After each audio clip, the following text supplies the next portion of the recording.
കാസർഗോഡിന്റെ സ്വന്തം മംഗലം കളിയും. അമ്പലത്തറ മൂന്നാം മൈൽ മുണ്ടോട്ട് ഊരിലെ കലാകാരന്മാരാണ് 6 മുതൽ നടക്കുന്ന ഗോത്രകലാമേളയിൽ മംഗലം കളി അവതരിപ്പിക്കുന്നത്. ഉത്തർപ്രദേശിലെ പ്രയാഗ്രാജിൽ നടക്കുന്ന കുംഭമേളയുടെ ഭാഗമായുള്ള ഗോത്രകലാമേളയിൽ കാസർഗോഡ് ജില്ലയുടെ തനത് കലാരൂപമായ മംഗലം കളിയും അരങ്ങേറും. അമ്പലത്തറ മൂന്നാം മൈൽ മുണ്ടോട്ട് ഊരിലെ കലാകാരന്മാരാണ് 6 മുതൽ നടക്കുന്ന ഗോത്രകലാമേളയിൽ മംഗലം കളി അവതരിപ്പിക്കുന്നത്. ഊരിലെ എം പക്കീരനാണ് മംഗലം പരിശീലിപ്പിക്കുന്നത്. ചരിത്രത്തിൽ ഇതാദ്യമായാണ് കുംഭമേളയിൽ ഗോത്രകലകൾ അവതരിപ്പിക്കുന്നത്. ഗോത്രകലകൾ അവതരിപ്പിക്കുന്ന 46 അംഗങ്ങളടക്കം 52 പേരടങ്ങിയ സംഘം പ്രയാഗ്രാജിലേക്ക് യാത്ര തിരിച്ചു. 144 വർഷത്തിലൊരിക്കൽ നടക്കുന്ന മഹാകുംഭമേളയിൽ ഗോത്രകലകൾ അവതരിപ്പിക്കാൻ അവസരം ലഭിച്ചതിന്റെ സന്തോഷത്തിലാണിവർ.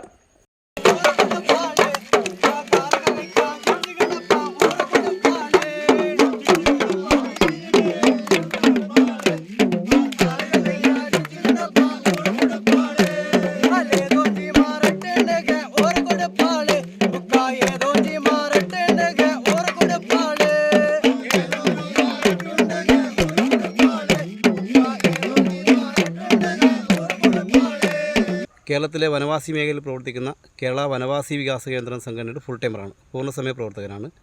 ഇടുക്കി ജില്ല കേന്ദ്രമാക്കി പ്രവർത്തിക്കുന്നത്.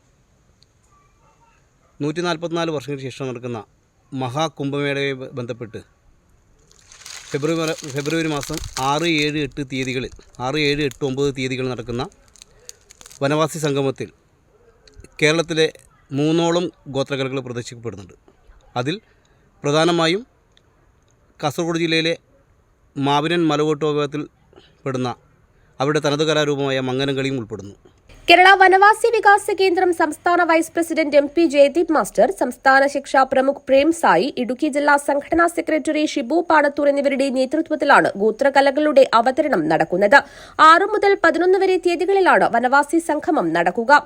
6-ന് യുവകുംഭമേള, 7-ന് സ്നാനം, ശോഭയാത്ര, 8, 9 തീയതികളിൽ ഗോത്രകലകളുടെ അവതരണം, 10-ന് വനവാസികളായ സന്യാസിമാരുടെ സംഗമം എന്നിങ്ങനെയാണ് പരിപാടി. 11-ന് കലാകാരന്മാർ തിരിച്ചു നാട്ടിലേക്ക് പുറപ്പെടും. ഭാരതത്തിലെ വിവിധ സംസ്ഥാനങ്ങളിലെ 756 ഗോത്ര സമുദായങ്ങളിലെ 125ഓളം ഗോത്രകലകൾ മേളയുടെ ഭാഗമാകും. ഇവരുടെ യാത്രാ ചെലവ് പൂർണ്ണമായും വഹിക്കുന്നത് അഖില ഭാരതീയ വനവാസി കല്യാണാശ്രമമാണ്.